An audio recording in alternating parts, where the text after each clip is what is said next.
বুক ফেটে চিৎকার করে ঝাঁপায় যেন বাপ মরে গেছে। এখন বাপ মরছে না, আমার ভাইদের উপরে যখন ওখানে আক্রমণ করা হচ্ছে, সেকুলারিজমের গুলি ছড়াচ্ছে এখানে।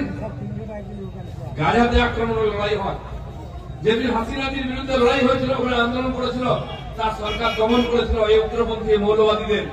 মমতা ব্যানার্জি দাঁড়িয়ে বলেছিলেন যাদের উপর অত্যাচার হচ্ছে চলে আসবেন, এখানে জায়গা দেবো। আজ হিন্দু সমাজ আক্রান্ত, হিন্দু মায়েদের উপর অত্যাচার হচ্ছে, ওনার মুখ বন্ধ। ওনার সেকুলারিজম একটা সমাজের জন্য। তাই যখন সিএ পাস করলো বিজেপি সরকার পার্লামেন্টে, সিএ এর বিরুদ্ধে সবচেয়ে বেশি আন্দোলন পশ্চিমবাংলায় হচ্ছে, কারণ সবচেয়ে বেশি উদ্বাস্তু পশ্চিমবাংলায়। আজ পশ্চিমবাংলার অর্ধেক লোক ওপার বাংলা থেকে এসছে, হিন্দু হোক আর মুসলমান হোক, অর্ধেক লোক এ পাশে। তাই 10 কোটি যদি লোক হয় এখানে, 5 কোটি লোক পূর্ব বাংলা থেকে এসছেন। হিন্দুরা মানের ভয়ে নিজের ধর্ম রক্ষা, মা মানের সম্মান রক্ষার জন্য এসছেন।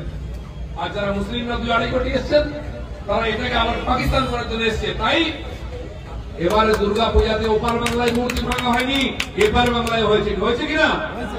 লক্ষ্মী পূজায়, কালী পূজায় মূর্তি ভাঙা হয়েছে কিনা? তাহলে তো পশ্চিম বাংলাদেশ হয়ে গেছে। রাত্রেবেলা হেলিকেন জ্বালিয়ে, রেডিও চালিয়ে আমরা পালিয়ে এসছিলাম ওপার বাংলা থেকে, মা বোনের সম্মান আর ধর্ম বাঁচাতে।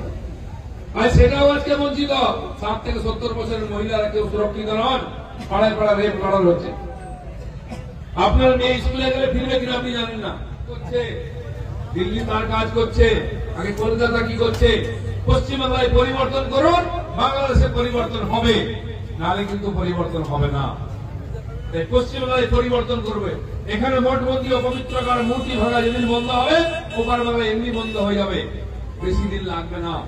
সেটার জন্য আমরা অপেক্ষা করছি, সেই জন্য কাজ করছি। রাজনীতি পরে, আগে দেশ, আগে ধর্ম, এটা মনে রাখবেন।